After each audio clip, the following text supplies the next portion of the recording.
So I come from a very small town in Punjab called Mansa. So how were your days in Kota? What was your experience there? Oh, wow, that takes me back to the Kota days. Hard work always pays off, but lot of people talk about the stress that students go through in Kota. Is there anything that you felt during that period? I don't want to comment on the education system we have. Remember, I have a very clear picture of that when everybody saw that number 4,900, everybody was like, Then how was the journey there in IIT Hyderabad? What do you think about the decision that you made that day? Was it right or how was it? well, I think it was the right decision, but as we all know, we can always connect dots in the past. Did they never say Telugu nerchuko, learn Telugu? I mean, Yeah. And what are the other things that you like about Hyderabad? There is one thing which Hyderabad is very famous for. I really want to put. I don't know if Hyderabad is famous for that or not, but I really want to take name of Zamzam Dhaba, Okay. which I think there's no IIT Hyderabad student who doesn't know about Okay. Zamzam Dhaba. Yeah. When I say it was difficult for me, it was way more difficult for my parents actually. Yeah. So I am rooted from one area, but I'm planted again at some area. They wanted me to speak Japanese. I learned a little bit of Japanese during my master's period, but they said like if you're willing to learn more, I think I will be able to accommodate with them. Rahulji, we hear a lot about the difference in the work culture when it comes to Indian companies and Japanese companies. So, how did you feel when you entered? We all know that Japanese love their culture a lot and even their language, and they respect someone who is willing to learn Japanese.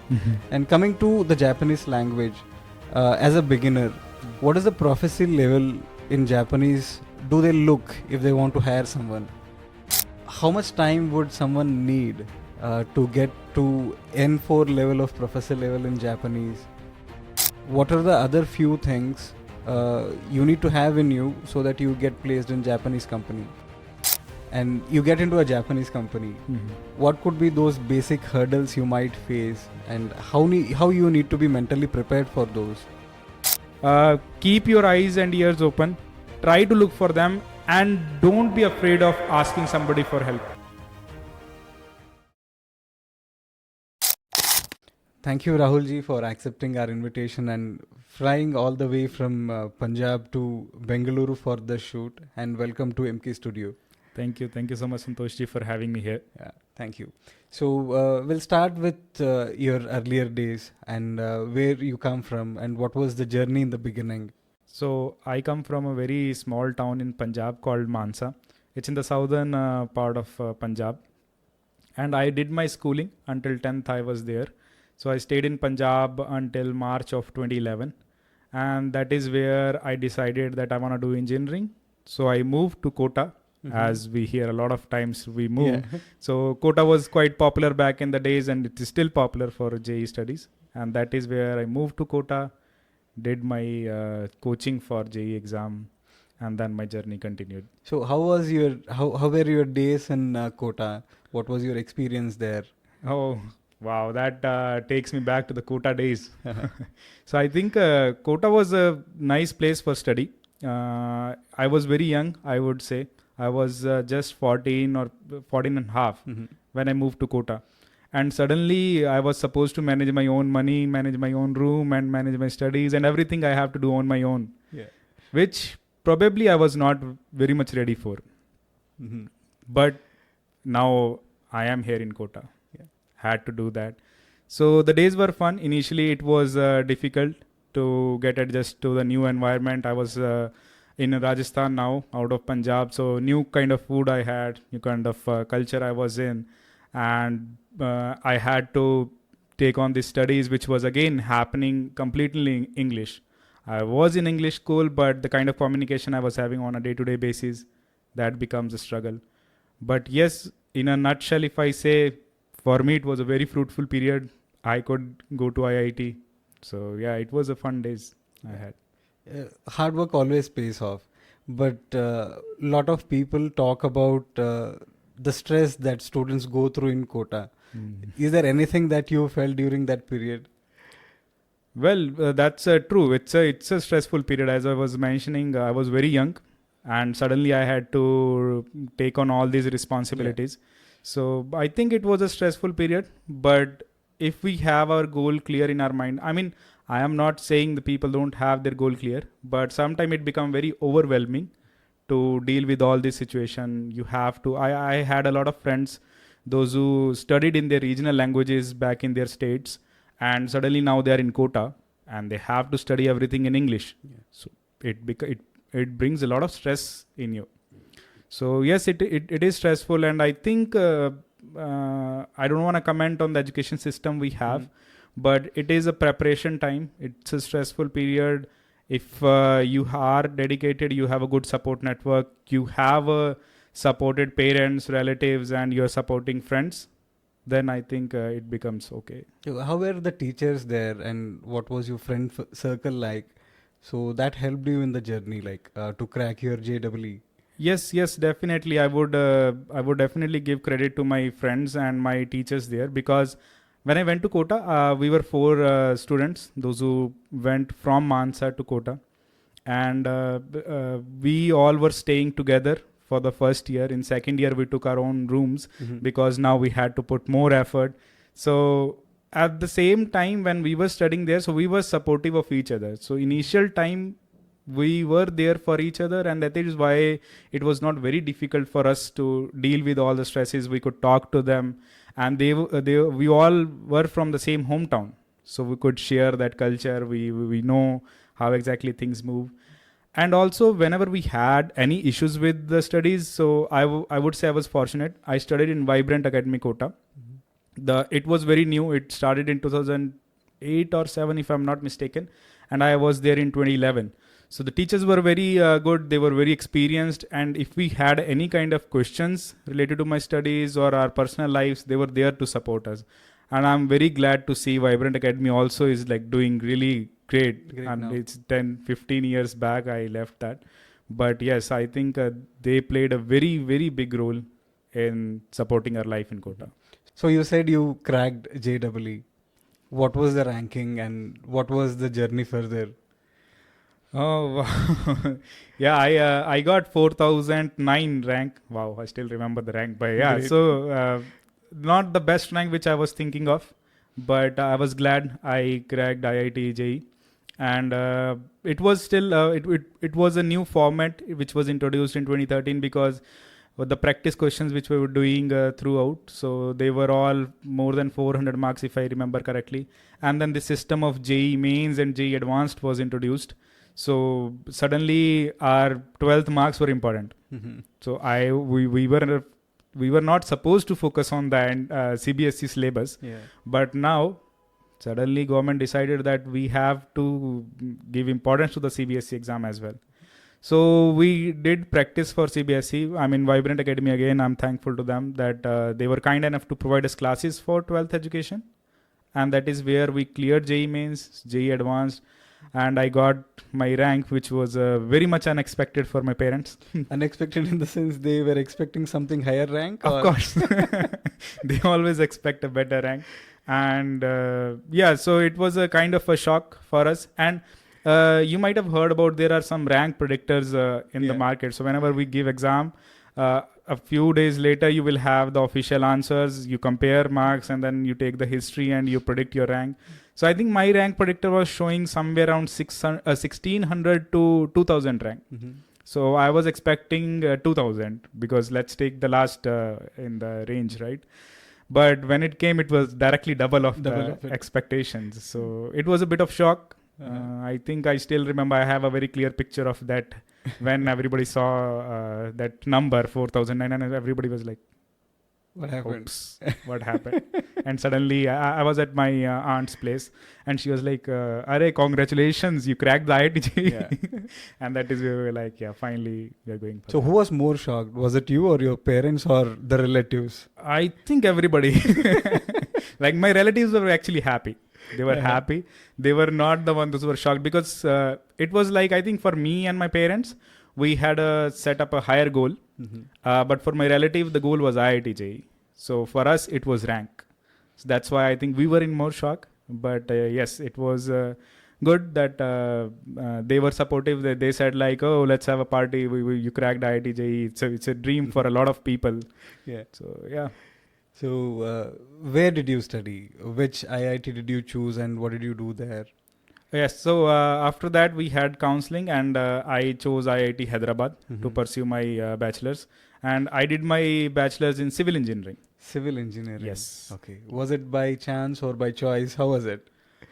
50-50, I would say. It was by chance as well as by choice. Okay. Because in the counseling, so we have to select a couple of universities, like whichever we want to go. But as we say, the education system says that it depends what rank you get. That's how you're going to choose your branch. So even though if you want to do something else, if you don't achieve that rank, you are forced to take that particular domain.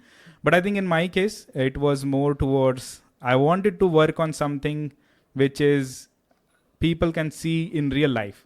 Which I say, for example, computer science is a very popular branch. Yeah. Everybody wants to do that. But I think that is because everybody wants to be job secure. They don't take it because they want to do some innovation in that field. And I felt computer science engineer. My sister is a computer science engineer actually. So she already was doing bachelor's in that. And I was like, I want to work on something which we see in real life. Cars, bikes, buildings, something I want to build on something that exists in real life. I mean, computer science exists, no offense to them.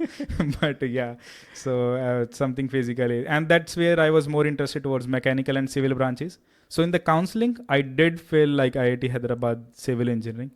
And a very fascinating story actually I have behind that. You said whether I chose it or it was forced to me. Yeah. We were given some 4 or 5 days to fill that list of universities. I filled it and I did not submit it. I said like I'll submit it just before the deadline. Okay. I mean, typically the things how we do, right? So we were supposed to submit it in the afternoon. Morning I was having conversation with my dad. It's like maybe IIT Hyderabad also I should shift up in the ranking, because it's not a very smart way to do things. But what I did was like, again, IIT Bombay CSC, IIT Delhi CSC, which I know like top 100 ranks are going to get it. But they say like there's no limit to number of universities you can apply to. Yeah. Why not apply? I put that, and IIT Hyderabad was there on like I think my 9th or 10th preference. So it's like IIT Bombay Civil, Electrical. That's how I was feeling. And after all the previous IITs, the IIT Hyderabad was new. And I only kept IIT Hyderabad Computer Science. That morning, I had conversation and I was like, Papa, shouldn't I move the IIT Hyderabad Civil also up the rank? Because it was somewhere around like, I think 25th or something I put it. I was like, my father was like, yeah, if you feel like you want to do it, so why don't you change it? I did it and see, that's what I got. So destiny, I guess it was destiny for me. So finally you got into civil engineering. You wanted to be an innovator, and yes, you got it. Then how was the journey there in IIT Hyderabad? Oh, it was wonderful for me. Luckily, as I mentioned, it was kind of 50% my choice and 50% my rank's choice. Yeah. But I learned one thing. I'm not sure if it was said by Ratan Tata or not, but I read somewhere that he said once that you don't never take right decisions. You just take decision and then right. you prove them right. Yeah. So that was my approach when I moved to Hyderabad. So in IIT Hyderabad now I am there. I have to do my bachelor's in civil engineering. Initially, everybody told us, oh, you can still change your rank if you get into the top 3 students, top 2 students. And suddenly there was again race. We were in a race for 2 years and suddenly there's another race for one more semester that you can change your branch. But now you were even competing with the filtered out, those 10,000 students, those who are in the IITs. So it was again a race and I was questioning myself, should I be part of this race or not? But yes, as again it was new, I moved there, so I was trying my best to get that. But I did not know, even if I get a chance to change, what will I change to? But yeah, so I did not change my branch. I again that I did not get the best scores as well, but I did not change. And then I thought of like, I will do the best of what I am doing and whatever I have got. So I'll try to be best at it. And that is where in IIT Hyderabad I started exploring other things. I was part of different clubs. I was being part of electronics club, motorsports club. In the starting, I also tried coding club, hacking club, everything I tried so that I could find out what exactly I want to do. But in third year, we were given the option of choosing honors as well in civil engineering. Yeah. By third year, I found out actually civil engineering is something which I'm liking. So I opted for honors in civil engineering, in which we were basically doing master's courses and PhD courses. I mean, along with those students.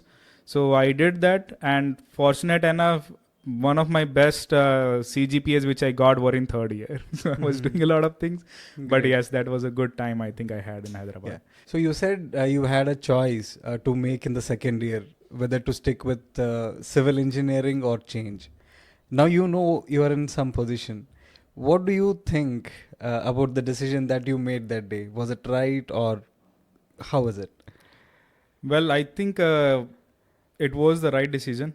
But as we all know, we can always connect dots in the past. So now I believe that I took a right decision. But it again goes on the philosophy of Mr. Ratan Tata. So he mentioned this thing, I read it somewhere, that he said that you never take wrong decisions. You just take decision And make them right. and then make them right. Yeah. So that's what was my philosophy as well, that now I have taken this decision, so I'll prove it right. I'll try to do the best of opportunities which I'm getting here. And coming from Punjab, how did Hyderabad feel to you? Very accommodating, I would say. Okay. Because again, going back to my childhood days, so I was kind of afraid of making friends. I was the kind of person who would want very few people with me. You can call it introvert or anything, but I was never into that I will have a lot of friends. But when I had to go to college after my 12th, I was afraid of one thing, because I had heard a lot of stories of Punjab colleges where you're beaten for not even doing something wrong. So they're like, you need somebody to help you out. And I was suddenly like, I should make friends so that in case something happens, I should have people to support me and I'll be there to support them. So I was afraid. Again, I was mentioning like we are very young at that time, right? Yeah. So moving to Hyderabad, it was again 1,000 kilometers away place. Again, I'll be difficult. So I was very much towards, I need to make friends. I need to make friends. But when I came to Hyderabad, I saw people were super nice. Nobody is fighting there. It was a very disciplined university. And I had this thought that people will be coming in cars and with some expensive bikes, because that's the kind of image I had from the movies, the songs, or the things which I've heard from Punjab universities. So moving to Hyderabad, it was super polite, super nice people. So it was a good time for me. How was the diversity there in terms of students? Well, I think a lot of people, they prefer a university which is close to their hometown. So definitely there were a lot of people, those who were from the Hyderabad region or rather the southern part of India. So a lot of people preferred that. Very few people were flying from Punjab, Jammu Kashmir, these northern regions, and then studying in Hyderabad.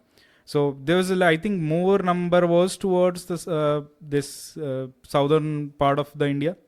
But yes, I think we had a good diverse number of people in university. Okay. And talking about your friend circle, which side was the more?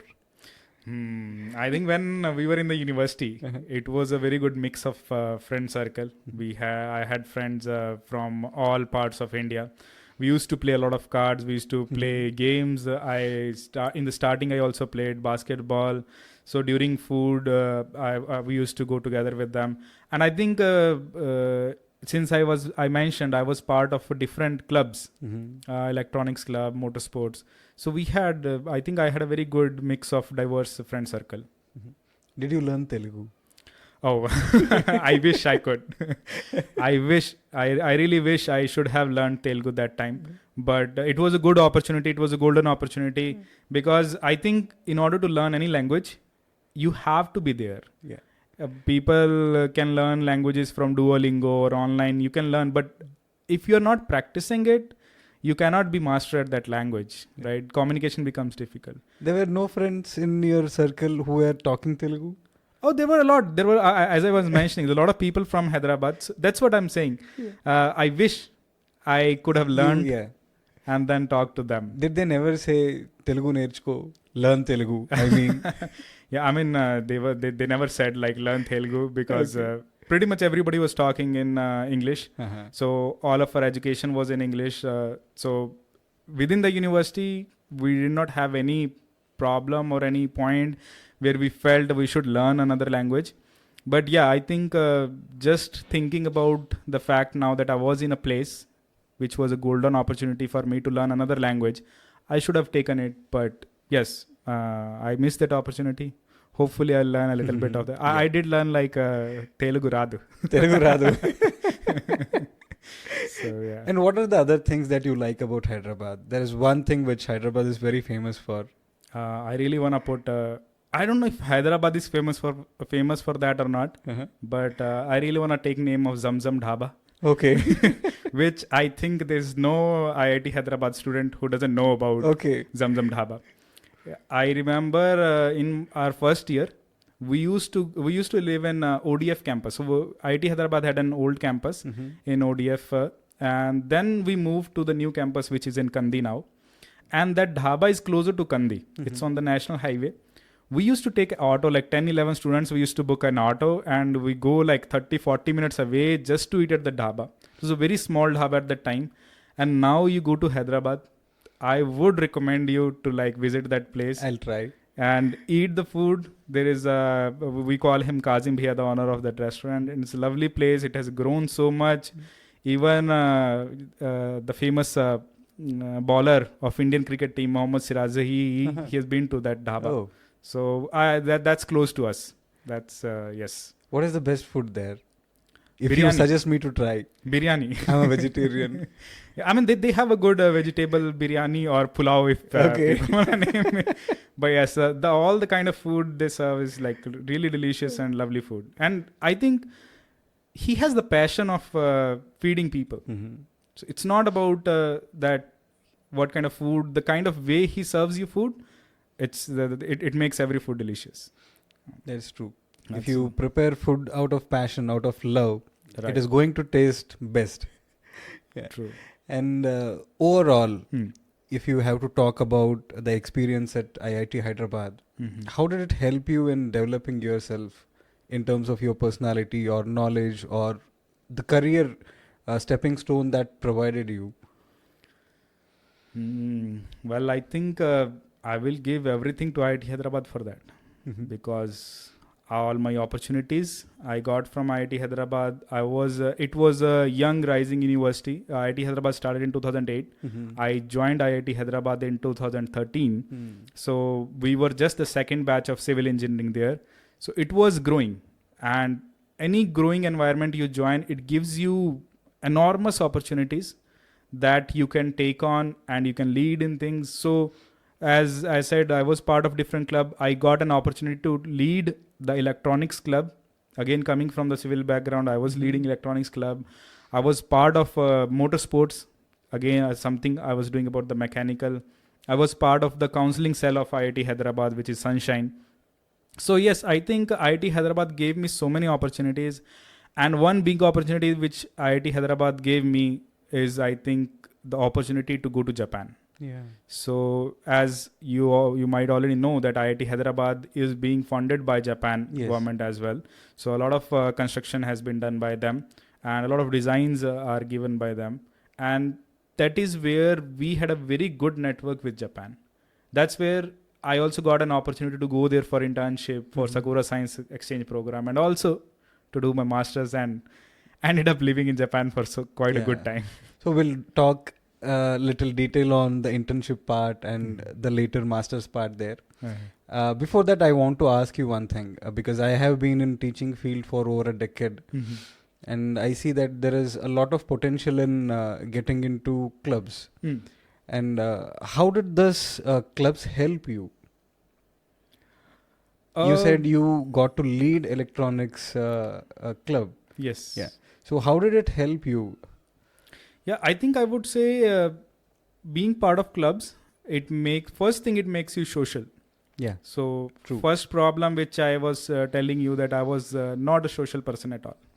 So when I was in Hyderabad, I was being part of these clubs, and that is where I learned how to lead, how to talk to people, how to work with them, how to work in a diverse environment, and how to manage funds, how to work on something which you don't have a formal background on. So all these learnings were from, I think, those clubs. So any student, I would recommend that from the curricular side, please just don't focus on curriculum. Yes. You need to focus on co-curricular, because that is what contributes to your professional and personal development. The same thing I used to suggest to all my students. Right. Join clubs. So as I said, I have been in teaching field for over a decade. I used to suggest all my students to get into clubs, because I know how it is going to help them. The one most important thing is the teamwork. Because when you go to a company and when you work, yes, you don't work alone there. You work in a team. So that is what builds in you. How to work in a team, how do you interact with people, and you will get to understand what are the different personalities. True. Right? So if you stay alone here, study and go there, and you see different personalities and you don't know how to be with them, how to work with them. So this is one of the good qualities that you can get from being in clubs, as well as it helps you to develop your personality. True. So that is how I used to suggest all the students. Yeah, I think so. It's very important, because if you think about it, maybe 50 years back, it wasn't that important. Maybe. But if you talk about now, the world has become so small. We are in a global economy. It's very easy to flow from here to there, and you can be part of different groups. So you need to learn how to work with different people. No matter now, whatever job you take, you will be working with a very diverse group. So working in that different clubs actually builds you. Yes. You spoke about the internship part that you did in Japan. So was it during your 4 years of academics, or after you completed it? After you completed engineering at IIT Hyderabad? No, that was during my 4 years of bachelor's. So we usually have a semester break. The summer semester break is roughly of 3 months. So after my third year, I did that 2 months of internship. Most of the students opt for internship during that time. So for example, we had that vacation every year. So after first year, I was involved with the IIT Hyderabad Motorsports. In second year summer vacation also I was involved with them. And third year is the time when I went for that opportunity of. So how about the expenses? Was it on your own or given by the university? It's not sponsored by the university. So most of the internships, they are sponsored by your host. So whether you're doing research internship or industrial internship, in industrial internship, most of the time it is sometimes it's unpaid also, but most of the time it is paid. So the company is paying. In case of research internship, the university which is hosting you, they sponsor your visa or like your expenses. But there are some scholarship programs as well.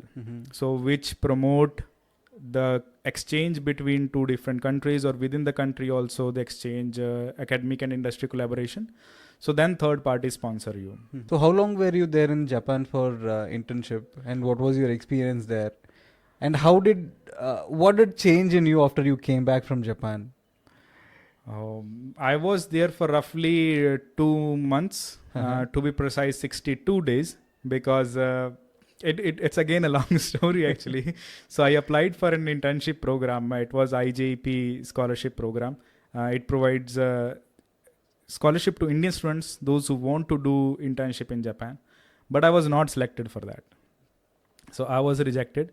But the professor under whom I applied for internship, he was visiting IIT Hyderabad. Again, thanks to IIT Hyderabad, which was giving me opportunities. So I requested my professor in IIT Hyderabad, Mr. Professor KVL Subramaniam, and can you like introduce the professor to me? Like, I just want to talk to him. And he's like, yeah, of course, like I can do that. That's where I get to meet him, and I told him that I have applied under you. I've been working on this part. I've been working with professor here, and I really wanna work with your lab and work on this research topic. But the results are not out yet. So do you think, like, have you received my application? I just wanted to check upon that part. And he was like, yeah, I have received your application, but you will get result in due time. He did not say like he's accepting me or rejecting me. And just 1 week later, results came in and I was not accepted. Okay. So I dropped him an email. I said like, I got the official result and I was not selected. But I think we had a good engaging discussion on the topic which I want to work on. So is there still any chance that I can come on my own and you can host me? Like, leave the scholarship beside. I'll fund my own internship, and if you can help me out. He was like, yeah, actually, we have a limit on the number of scholarships and it was already decided. So your research topic is interesting and I would love to work with you, but let me think about it. After a couple of emails, after 1 month of negotiation and everything, I got selected. He was like, you can come. And you know what? He wrote in the email that I will also provide you scholarship. Wow. Everything is destined. There's some superpower who's working for you. You put your efforts, and then there will be things will come for you. Okay, so I was lucky that my expenses were covered by the professor itself, and luckily he was able to negotiate with the scholarship program. So they made an exception. They added one more student, which was me, but there was a requirement of doing it for at least 62 days, and my professor said that I can only fund you for 2 months. It was up to 3 months funded scholarship, but he said like I can only offer you 2 months, but you still need to do the 62 days part. So that's why I still remember I was there for 62 days. I think it was your continuous effort, conversation with him that made you get the scholarship. I think I tried. That's all which I think was in my hand. I tried, and then thankful to I think my professor there, whose impact was there, that if he's introducing somebody, they can trust them, and then the superpower is always there. Yeah. And after you came back to India, I mean after 2 months, yes, what difference did you feel from that place and back again here in IIT? My English got screwed up. Okay. That was one big difference. The style of presentations got changed. The kind of greetings got changed. After coming back to IIT Hyderabad, I had to again present about the kind of things I did at the university. And I was giving a very slow presentation. And suddenly all of my friends and my professor like, what happened to you? Like, why are you talking like you're telling us this English as a like somebody who doesn't speak English? I'm like, I don't know. I gave so many presentations there. And in Japan, English is not a very common language. I mean, I'm talking about 2016. So right now it has improved a lot. But that time I was giving very slow English you have to speak in order for them to understand. So that was one thing but yes, beside that, I think my perspective got widened. So I think this was the first time I stayed in another country for 2 months. I had been to France before, but that was a very short period. So this was something which taught me that there are bigger things happening in the world beside the people you have around you. Yeah. So that was something which helped me to expose myself more and think outside the box more. True. So this exposure, how did it change you in the future? I think it made me understand how to pick how to pick opportunities. Great. So because when I was there were a lot of struggles. Every morning you wake up, you cook your own food, which we were not doing in IIT Hyderabad or say Kota or at home, of course.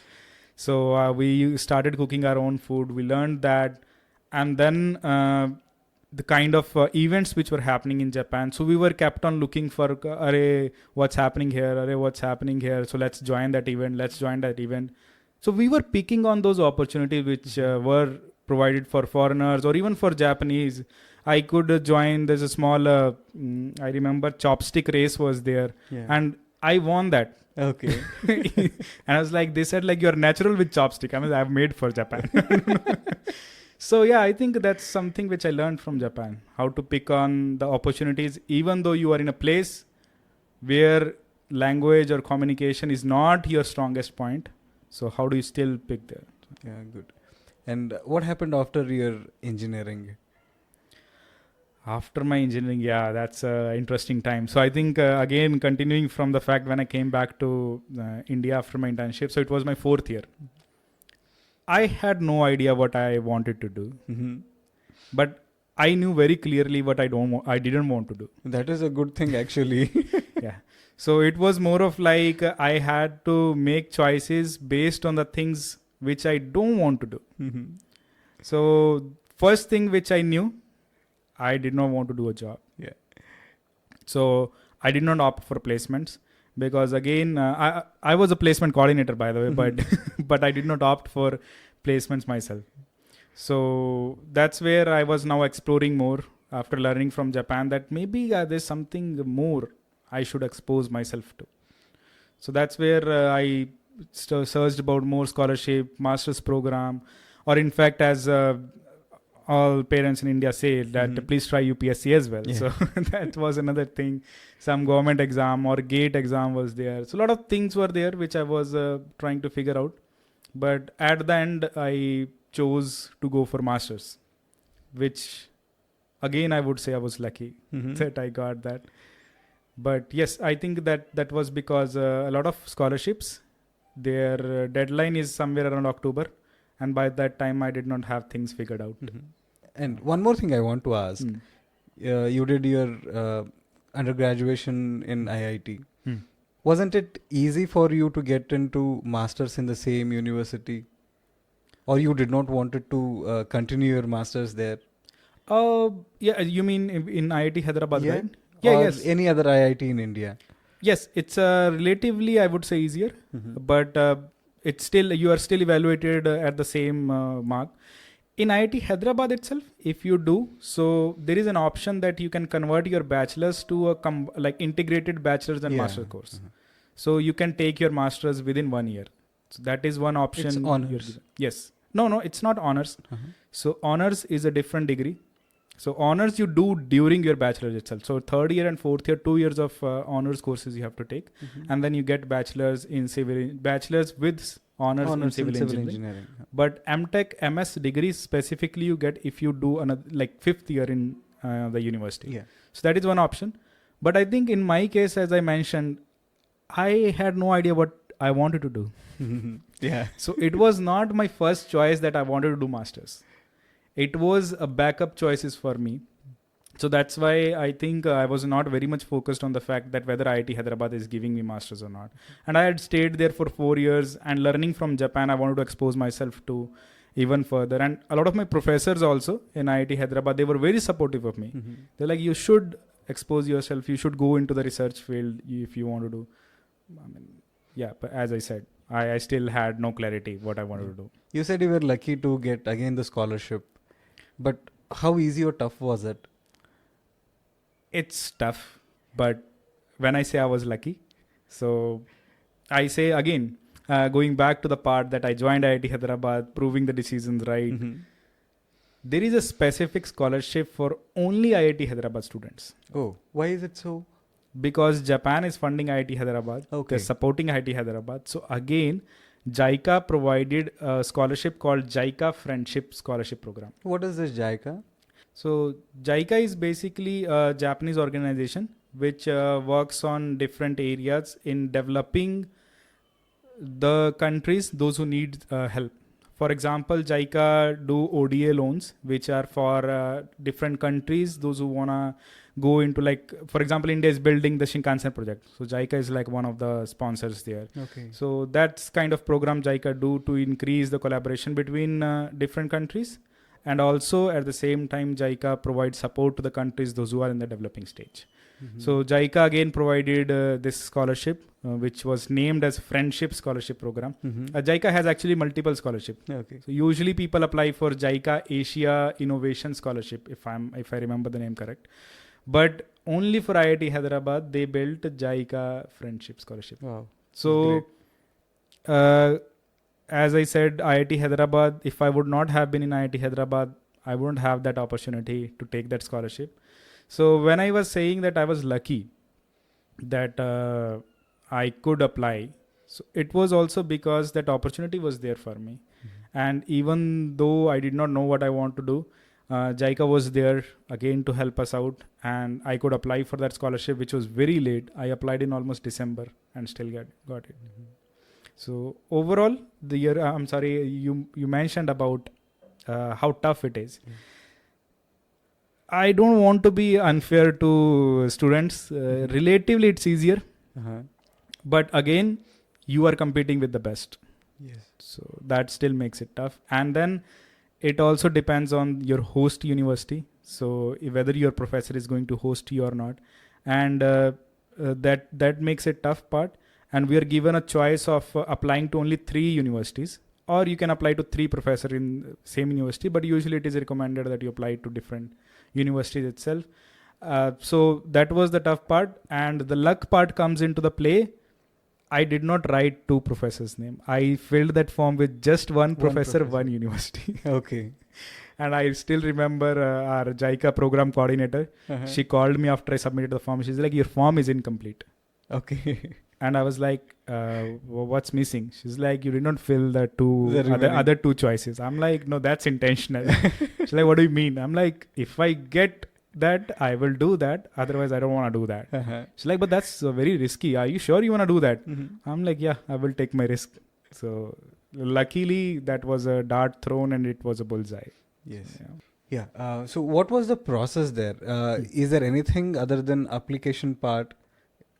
How did they assess you to take you to the university there, and what university was it? Yes. So I joined the University of Tokyo. There is a lengthy process. Usually, the Japanese universities have a application period. I think all the universities have around 6 months to 1 year before you have to apply. Oh. So because the whole application process goes, and in the application, beside your resume, your transcripts, and all these things, they also take your interview. So one thing which you have to make sure for masters is that you have talked to the professor who is going to receive you, and he understand what is your research proposal. It aligns with their research area. That is where they can process your application. Okay. So you need to take an kind of, if you have an informal acceptance from professor that if you get selected for scholarship, you can join my lab. Yeah. That kind of commitment, if you have from there, that's very important. And for that, you need to submit a research proposal. In my case, the interview was skipped because I did my internship under the same professor. Okay. So my professor said, I already know you. I don't need an interview. But you still need to give me a research proposal, what exactly you will be doing here for 2 years. So if I remember correctly, it was a 2 front and back side A4 page research proposal I had to write. That this is what I will be working on. And if it gets accepted, so that's very important, I think, in your application. So how was the journey there after moving? Because yes. The culture is very different. Yeah. People are very different. Your personality needs to be completely changed. Yes. And you had some spices from the 2 months you spent there. So how did it help you in that 2 years journey? Right. I think initially it was a cultural shock. But yes, this one more thing actually happened after I came back from Japan. So I had another opportunity to again engage with Japan. Okay. Which was a course with the Ritsumeikan University. in Kyoto, in Japan. So that university and IIT Hyderabad signed an MOU, and they had a research program in which we were working with the students of Ritsumeikan University. We were supposed to work on new ideas, new innovative solutions. And in the starting of my 7th semester, the 10 students from Ritsumeikan universities visited IIT Hyderabad. We stayed with them, worked on new ideas, what exactly we want to work on, made a timeline of it. So for 4 months we worked on it, and in December I got a chance to visit Ritsumeikan University. Okay. So that was my second time in Japan. That was for only around 10 days, a short span in Japan. But I was lucky to see Tokyo and Kyoto both. Okay.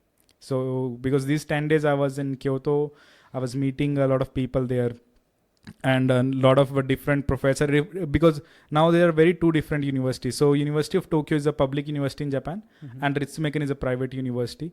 So I could see both those cultures, both those environment. That actually made me a little bit, I would say, ready for Japan. Okay. And I still remember how I pitched it to my mom. I came back from Japan, I got selected for this program, and I called my mom and I was like, Mom, I saw the summers of Japan. I want to see the winter as well. And my mom was like, what do you mean? I'm like, I'm going in December as well. So yeah, I think that's what prepared me. But still, when I went for masters, so now the whole equation got changed, because I knew I'm here for 2 years. A lot of formalities are there when you move to a country. So yes, it was a bit of cultural shock, but these two experiences helped me go through them easily. Yeah. What did your parents say? Were they fine you moving out of India to Japan, or did they say anything? I mean, it was, I think, when I say it was difficult for me, it was way more difficult for my parents actually. Yeah. Because I always talk about this with my parents, that I am leaving a place and joining another place, right? So I am rooted from one area, but I'm planted again at some area. But for them, something like something got rooted up, but nothing was planted there. Nothing was planted there, yeah. So they are the ones, those who are actually missing something. Yeah. They were living in the same environment, and suddenly something is missing for them. So yeah, of course, like it's there that I was living in Kota, Hyderabad for almost like 6 years. But leaving the country, it becomes much more difficult. But they were very supportive. They were, I don't know how to say that, but with a very, very heavy heart, they were like, yes, it's important for your career growth. Because when I was a kid, my mother used to say that if ever you want to become engineer, you can become whatever you want, but if you ever want to become engineer, you should at least go to Japan once. They are the best in engineering. And I remember when I finalized for my masters, until that time I already been to Japan twice, right? She was like, I just said go to Japan once. I didn't say move to Japan. So yeah, it was I think tough for them, but they were very supportive and kind. And one thing about parents is, if it comes to the kid's career, yes, they are ready to sacrifice anything. Yes. I think they sacrifice a lot. Yeah. So 2 years in Japan doing your masters. So what did you get to learn there? How different was learning compared to what was in IIT Hyderabad? One very interesting thing which I learned, that academics is better in IIT. Okay. Honestly, academics I felt is the course program, the curriculum which IITs have, they are way better than the universities there. Okay. But where we lack, because in masters, more than the curriculum, it is about research. Yeah. So in Japan, we were focusing more towards the research. And in research part, in India, of course, we are doing a lot of research, but it's not up to the mark. I just visited IIT Madras 2 days back, and I interacted with professors there. One big issue which people say is that the academic industrial collaboration is very weak in India. Yeah. It's very weak. Agreed. What I saw in Japan was that your research is actually with the industry itself. So they tried, I'm not talking about like biological researches and other, because those are like science research, a long period, but especially in my civil engineering field. So I was already working with industries. I could see whatever I'm going to work on, it will be implemented soon in the industry. Right? So that's a kind of difference which I felt. And the kind of opportunities I got there, the kind of exposure I got there. So it was a good period. I think that is something which made me learn a lot of things. So Why do you think this quality lacks in India? I'm not sure why it lacks. Probably, I don't know in the research part of the universities much, but whatever heard from my colleagues or my acquaintances in the academic field. So what we often hear is that a lot of focus is on hiring based on the number of publications you have. So you don't focus much on the quality of those research papers, and that is where the sole purpose of research becomes that you have to publish n number of papers. Oh, somebody advertised themselves, oh, I have published 100 papers during that time, and that is something being like promoted. But what you need is the quality content, right? And then another part which plays is that there's a lot of politics involved, not the government politics, but within the universities. If you have a research group, they don't want to do the collaborative research. They are like, oh, we have that, I don't know, you can call it a egoistic approach of taking on lead in the universities. Oh, I want to be that, I want to be that. And you don't appreciate newcomers coming in the universities and promoting new kind of culture. So that's where I think it gets stuck. Yeah. And one thing we usually hear about the research in Japan, the quality and the standard is very, very high. Yes. The expectations are very high there. So how was it for you? How did you feel when you got into research there? Well, I think that's kind of true. They do have very high research standard. You can see the QS ranking recently. They were announced as well, and the University of Tokyo, it is still in the top 50 universities, whereas the top universities in India, it comes somewhere around 150 or 200. Oh my God! So you can see the gap. There's a lot of. I mean, that ranking is based on multiple factors. It's not just the research part, but. In Japan, I think they focus a bit more towards overall development and the kind of quality content they want to produce, because they are actually afraid to fail. Yeah. They cannot fail. So they work in a way that they map everything, and that's where they start their research, and they know how they have to go to the goal. I think that's something which improves their quality of research. So IITs are known for research, and again Japanese universities are known for research. After you completed your masters, did you give any thought about PhD? To be honest, I did, but as I was mentioning when I was doing my bachelor's in IIT, so that time my priority was to think about what I did not want to do. Yeah. But now I knew what I wanted to do. So after doing my master's there, I was sure that I want to explore more of the corporate world, because the kind of things I was doing at University of Tokyo. So I enjoyed being in corporate much more than working on the research. And that's why instead of doing PhD, I went for job hunting in Japan. Okay. So what was your first job like? Well, I joined a very traditional Japanese company called Sumitomo Mitsui Construction Company in Japan.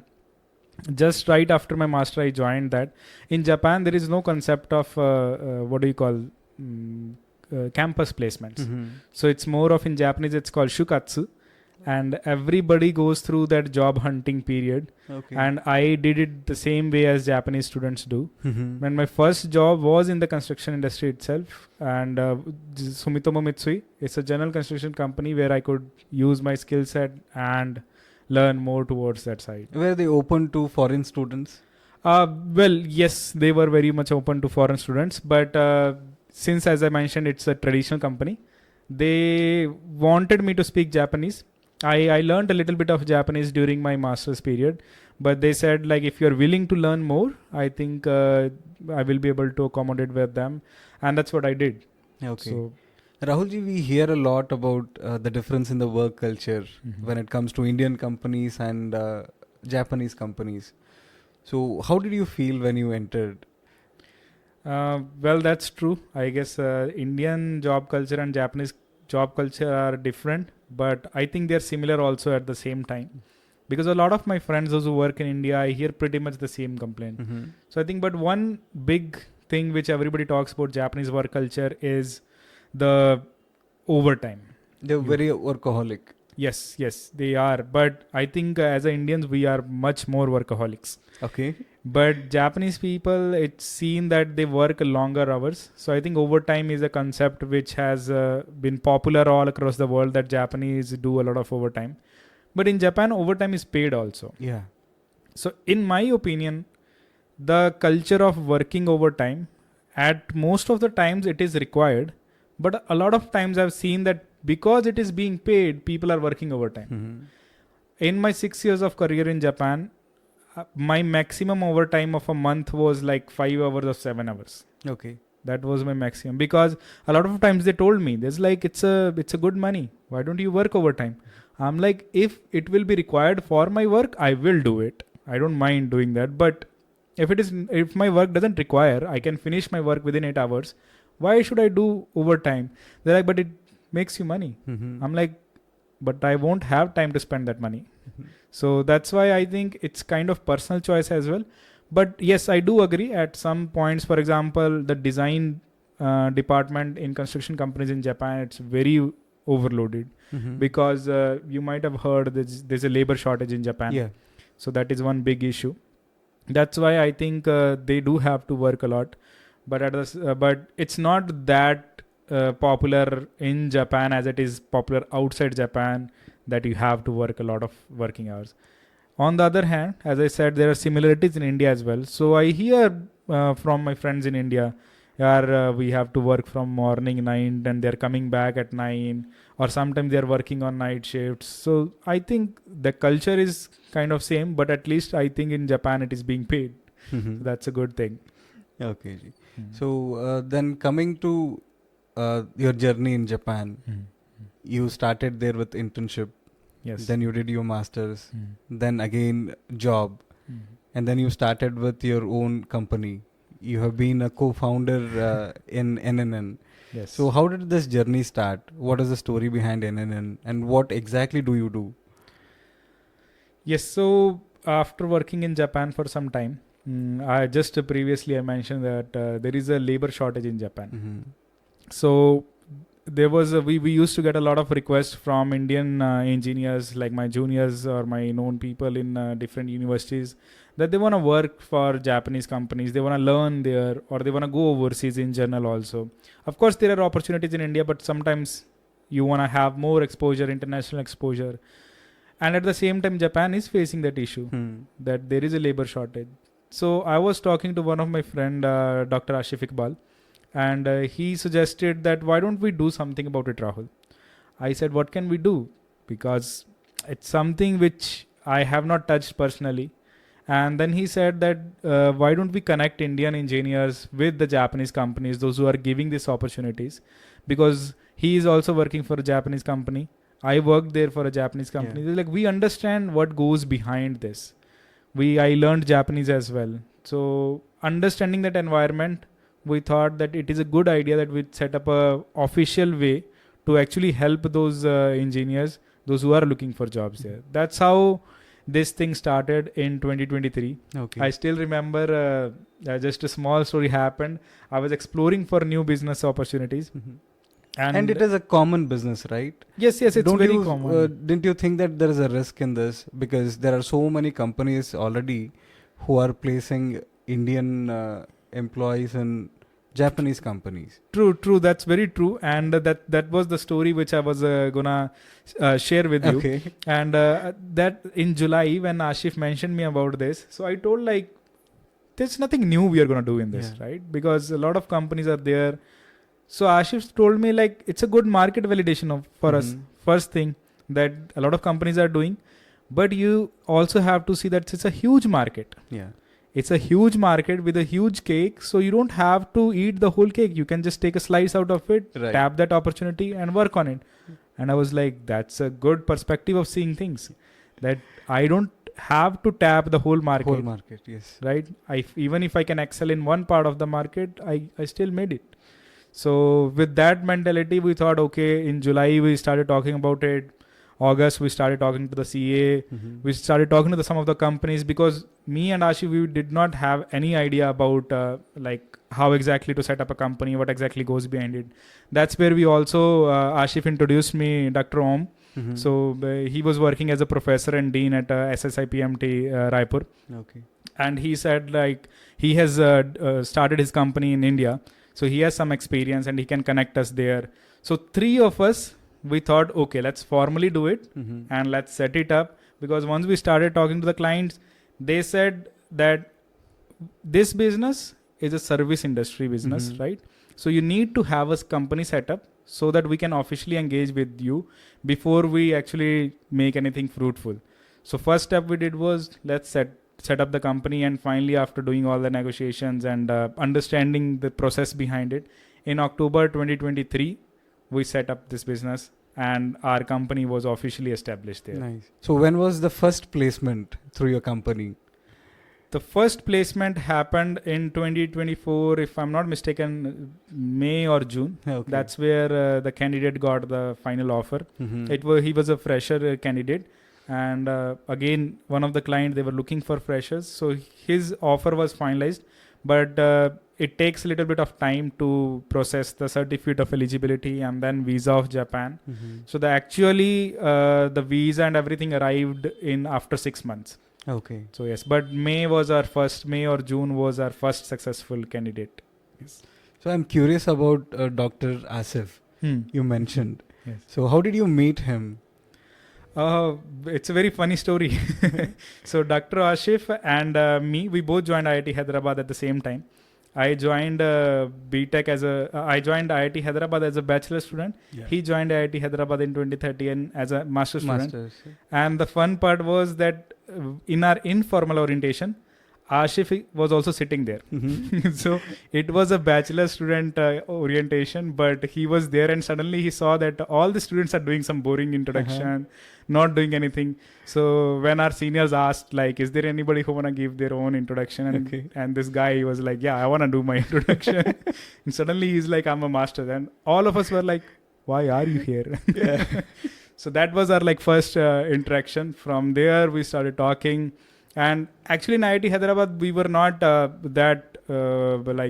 we were not that close. We were just like good friends. We had some mutual friends and we used to talk sometime.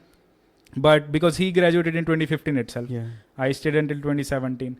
And fortunately, when I moved to Japan, so he also got the opportunity to pursue his PhD from Kyoto University. And we both were funded by the same scholarship. Okay. And that's how we started talking in Japan, and we became very good friends.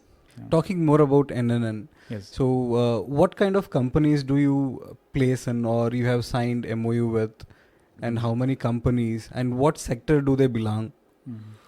So I would say this main motivation, it was about working for the core engineers. Okay. Because as I mentioned, Ashif, Om and me, all three of us are from core branches. I'm from civil, Ashif is from mechanical, and Dr. Om is also from the mechanical background. Okay. So we wanted to help that sector more, because I think actually the issue of jobs lies in these core jobs. And plus, in tier 2 and tier 3 universities, that problem is more prevalent. And Japan also need, actually the SMEs in Japan need engineers, and they are also focusing on that. But when we were setting up this business, we were talking to clients, the most frequent request which we got was in the IT industry, because that's the kind of boom, I would still say, AI everybody is talking about, that was there. So we thought, okay, like we will keep our vision intact and we will keep working on that. But at the same time, to start running this business, to learn this business, we also cater IT clients. So most of our clients are into engineering fields. Primarily in IT, and then we also have requirements of, let's say, electrical and mechanical also we get. So that kind of industries we are tackling right now. And I also heard about the Japanese industries have become, or Japanese government has become more open to the foreigners, foreign employees. So what do you say about this? Like, Is it true, or what is the reason for it? Yes, so one big reason, labor shortage. Japan is lacking people. Mm-hmm. Second thing is the declining population. Yeah. Okay, so birth rate is less, death rate is still higher. So in a nutshell, it is a declining population, and there is a need of a digital transformation. AI is booming up, and Japan needs to do all of these things, right? So in order to build anything, you need people. People, yeah. That was the reason also Japanese government started hiring people, bringing people from overseas to Japan, even for studies, you can say, or even for jobs. So that is where if I'm not mistaken, it was 2018 or 19, where Japanese government also relaxed the rules of foreign visas. Mm-hmm. So they are actually doing a lot in order to promote that. Okay. And what percentage of Indians are there working in Japan, if you have any research data? Very few. Okay. Actually, very few. The major population of employees in Japan, it's from China, and because of the relatively ease of Yes. language, my Get it. Chinese friends always say like Japanese is not that easy, but since the writing is same, so it's relatively, I say it's easier for them. But China is a lot, and then there is people, a lot of people from Vietnam, Mm-hmm. and Philippines I think would be like second or third. So Indian population is way too less as compared to the number of people we have in India, the Okay. kind of potential we have here. In terms of opportunity, how big is it for Indian students and Indian employees? I think there's a lot of opportunities there. The one still a little bit of I'd say hurdle people feel is because of the language. Language barrier. But otherwise, I think India has a huge potential. Indian students and Indian engineers, they have a huge potential in Japan. Somehow people are still talking about US, Europe, and Canada, and Australia. But I think people should actually explore Japan. Yeah. It provides very good opportunities. So how do the students, or how do someone with experience prepare if they want to get into Japanese companies? Well, for fresher students, I would say it's a good idea to learn Japanese. I will not be dishonest about it. Okay. See, learning Japanese is going to help. It is, I will not say it is the most important thing there, but it is an important part. So your chances of getting accepted in Japan increases drastically if you speak Japanese. And let that aside also, if you are going to Japan, you should, I think, understand about their culture. So that you can explore much better if you talk about local people, if you talk to them and you talk about the kind of work they are doing, kind of culture they live, and all this you can do if you know their language. Because Japanese, they are still very, very much closed economy as compared to other people. They have opened a lot. In the last 1 decade, they have opened like anything. They hosted Olympics. But still, it's an island country, no border, so they are very closed. And if you're going there, I think learning Japanese helps a lot. We all know that Japanese love their culture a lot, and even their language, and they respect someone who is willing to learn Japanese. And coming to the Japanese language, as a beginner, what is the proficiency level in Japanese do they look if they want to hire someone? Common answer would be there is an exam called JLPT, Japanese Language Proficiency Test. So the common they would seek for is N4. But if you have N3, that is good enough for most of the jobs. What is this N4 and N3? Yeah, so N1, N2, N3, N4, N5, these are 5 levels of the JLPT exam. N1 is the most advanced one, N5 means beginner. So a lot of companies also accept on N5 as well, but in my personal opinion, I think N4 is a good result which you can show that you are motivated to learn Japanese, because N5 is actually very basic, which you can study on Duolingo and pass it. Okay. So how much time would someone need to get to N4 level of professor level in Japanese? 6 months. 6 months? Yes. How much time do they have to spend every day to learn? I think it varies a lot. It varies a lot. But in my opinion, if you are studying every day, 4 to 5 months are enough. but I'm pushing it to six months, saying that you're not you're studying a lot of other things also, and you're not enrolled in a Japanese school. But I guess in 6 months you can pass N4 to N5 level. Yes. And you have placed so many people already in Japanese companies now. Yes. So by now you might be very clear about what Japanese companies expect from their employees. So apart from language, what are the other few things you need to have in you so that you get placed in Japanese company? Well, very interesting question. I think one interesting difference between Indian job hunting and Japanese job hunting is that Japanese companies, they don't seek only for the technical skills. Yeah. They 90% of the time they will seek for the person. What kind of person are you?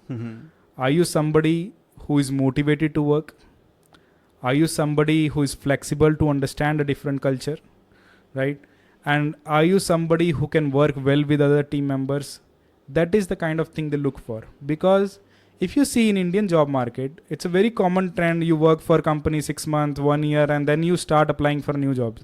As you said, we get a lot of resumes on a very daily basis. I see people, those who have just joined a company 2 months back, and they're already sending their resume. I'm like, what did you learn in that company? At least contribute to that company. So that is one part which Japanese are very peculiar about. The loyalty. The loyalty, yes. So they would focus on whether you will be able to contribute to the company or not. Because technical skill is something which you can learn over the time. But loyalty is something I think people have in them. Okay, can we say like this, like if someone from India or any country has stick to a company for a very long duration and knows Japanese, has a good chance to get placed in Japan? Yes, of course. Yeah. If they know Japanese and they have been, they have shown that, because see, if you are a mid-career employee, you have 10 years of experience, it's a very different way, because now you will be joining the company and immediately you will be expected to give results, right? That's what mid-career hiring basically means. So that's where the company won't have much time to train you for like 6 months or 1 year. In freshers, it's a different scenario. But for a mid-career, if you know Japanese, Japan is standing there welcoming you with their open arms. Please apply there, and you are needed there. Yeah. And coming to the salary part, I have read like there is a lot of difference in the salary what you get in Japan compared to Indian companies. So, okay, if someone is a fresher level, at a fresher level, learnt Japan, good personality, what Japanese companies prefer. So what is the salary package they can expect? I would say there will be a range based on what kind of background you are in. So if you are joining SMEs or like very niche field, you are going to join. The minimum you can go for is like 3 million yen, which is roughly would be 18 lakh rupees. And the maximum, I mean, there is no limit to maximum, but generally I would say the range is 3 million yen to 5 million Japanese yen. In Indian rupees, it will be roughly 18 lakh rupees to 30 lakh rupees. So this you can earn as a fresher? As a fresher, you can. Okay. Yes. So if not SME, if it is a big company, if you get hired, yes. So what could be the probable range? Would it be the same as a beginner or? No, yeah, I mean, this 3 to 5 million covers big companies also. So small to big companies. But I've seen a couple of freshers got 6 million package also, which is roughly like 36 lakhs Indian rupees. So it depends upon how exactly you're performing. But, and also what I'm talking about here, 3 to 5 million range, is the gross money you are getting. I am not talking about CTC. There is no concept of CTC in Japan. People might pitch you like 3 CTC, because in India we often hear, you have 35 lakh package, but in hand you are getting that 15 only lakh. So much, yes. Japan, they will give you the salary amount. They will tell you the salary amount, which is with taxes. If I'm saying 3 million with taxes, that is basically you will be getting that after deduction of taxes. Extra benefits like traveling and all the accommodation, if company is giving, they will never include it in the package. So they will say these are additional benefits we will give, and 3 to 5 is your actually money you can get. And we spoke about how to prepare for Japanese companies. Yeah. and you get into a Japanese company, what could be those basic hurdles you might face, and how you need to be mentally prepared for those? If Language barrier is one thing. yes, language You need barrier to is continuously improve your proficiency level. yes. That is one thing. What other things? Besides Japanese, I think the kind of work culture, again, as we were talking about before. So the culture, a lot of people still say that if your boss is still sitting, you are not. I don't know if allowed is the right word, but it's like unofficially not allowed to leave. Okay. But I think it has changed a lot. It really depends upon the company. Managers nowadays are flexible. They are not that strict. But yes, that can be some kind of cultural shock you might have. And for example, Japanese meetings are long. They love long meetings. So you might be like, why am I sitting in this meeting for 1 hour even if there is nothing related to me? But since you are part of the group, you attend that.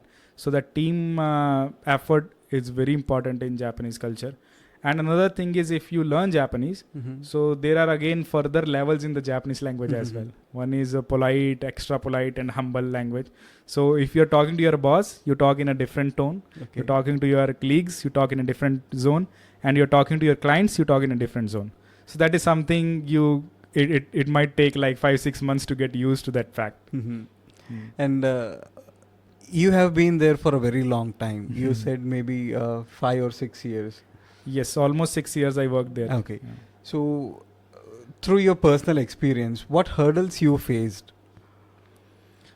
I think again I don't want to bring it again, but language was one thing. So how I learned Japanese, okay, so I can speak in Japanese, but sometimes it happens that when you want to express something, you still have a limited vocabulary. Yeah. So it happens that you're not able to explain it well to them, and you feel that you're not able to like grow well in the company. So again, going on the part of growth, so growth is something which I think some people face, that if you are a foreigner in a Japanese company, you can say it's a stigma also that you can never go to the managerial position. But I have a lot of friends at managerial positions, no doubt at all. But general perception is that. So you might face that kind of things, that you will always be an engineer and not a manager there. Okay. Rahulji, you shared your experience and what you faced at Japanese companies. Now, through NNN, how are you going to solve these issues and minimize so that people who are traveling from India to Japan face less of these issues? And what exactly will be the process at NNN for the new applicants? Right. So as I was mentioning, like these are the kind of issues you are facing in companies. So this is not like the company issue or the student issue. This is purely cultural difference issue, right? And then that is where at NNN what we are doing is, whenever somebody applies and they are interested in going to Japan, or let's say the client is requesting us to find somebody from India, so what we do is we provide them training as well. And that training includes the Japanese language training as well as the cultural fit training. So in cultural fit training, we provide them all these facilities. For example, we provide them a course on what kind of work culture Japan has. How do we talk in Japan? How do you submit reports in Japan? How do you actually manage emails in Japan? What exactly is required there? So all these things we cover. And also we provide a 6 months course of Japanese language. Now this course is based on if you are a fresher who is working with us for, like, let's say after your second year or third year, you can join our 1 year course program or 2 year course program, in which you can learn up to N2 and 3 and 1 level. But in a general process, what we are providing is training up to N4 level. Okay. So if any student who is looking to find jobs in Japan, they can simply drop us an email and we will register them in our system. And whenever there is a relevant opportunity, so we connect them with the client. And meanwhile, whenever they have registered, so they can engage for the training part. For the job placement, we don't charge student anything. They don't need to pay anything for this registration. If they will be taking the training program Japanese language, which we strongly recommend, that is a paid course they can take. because we don't want to burden, because when we started this, we want to help it out here, and rather than taking money from students, Yeah. we do our business in the Japanese way. So that will be the process. They can reach out to us. We also keep the job openings on our website. They can check what kind of job openings we have, or they can also enroll with us directly, stating that this is the kind of profile they have, and we can find the relevant opportunities in Japan. Okay. And thank Yes. you for sharing this information. Mhm. And one last question before we finish this podcast. Mhm. If someone is willing to come to Japan, maybe a student or maybe a student, Mhm. not just for job, Mhm. any tips on how they can prepare for that, like for studies purpose? I would say there's a lot of help available. Of course, NNN is one thing. There's a lot of things happening between India and Japan. There's a lot of help desk which are being set up for student. For example, there's one at IIT Hyderabad which is open to not only for IIT students. You can also go there. There is help desk in Delhi. There is a JASO program. So what I want to give one line, if I have to say, I would say do some research. A lot of times I hear students coming to, sir, I want to go to Japan, please tell me. That is something shows that you are not motivated enough, you have not done your research enough, and how will you pursue your bachelor's or master's there? Yeah. Because you need to understand that if you need to find that opportunities and then engage with them. So I would say keep your eyes and ears open, try to look for them, and don't be afraid of asking somebody for help. Multiple platforms are there. You can check out LinkedIn, you can reach out to people on LinkedIn, and one which is not any affiliated with the NNN, but JASO, JASSO, I would recommend check out their website. They have a very well booklet made for finding scholarships or universities, those who provide English program in Japan. Go through them, and then if you face any issues, reach out to us, reach out to anybody on LinkedIn, and I'm pretty sure you will go through. So, Rahulji, at NNN, are you placing only for the engineering sector, or are you placing them in the different sectors also? Well, as of now, we are catering the engineering sector, and we are already stepping into the specific skilled labor as well. So Japan right now is providing opportunities for highly skilled and workers as well as specific skilled workers. So the blue collar jobs, which we say, they are a lot required, but there are some formalities which are required to be done. So we are now stepping into that zone. And at the same time, it is not just engineering jobs. There are other jobs as well. For example, marketing. There's a lot of requirement for people. People are needed in sales because AI cannot do all the sales. Yeah. So you need human beings because Japanese society is based on trust. So human interaction is very important. So those kind of jobs also we cater. But as I always mention, those jobs need a lot of communication. So Japanese Yes, becomes very important. Yes. Okay. Okay. Thank you, Rahulji, for coming on our show. And there was a lot of information that you shared. I hope it will help so many students who are watching this podcast, and even those who are looking for a job opportunity in Japan. Thank you so much for accepting our invitation. Thank you so much, Santoshji, for having me here. I really hope that students or engineers, those who are looking for opportunities in Japan or anywhere, they're able to tap those opportunities and the information helps them. They are more than welcome to ask us at any point of time. But I really appreciate that you at MK Studios gave me this opportunity to share this information as well. So thank you so much for Thank that. you, Ji. Thank you. you.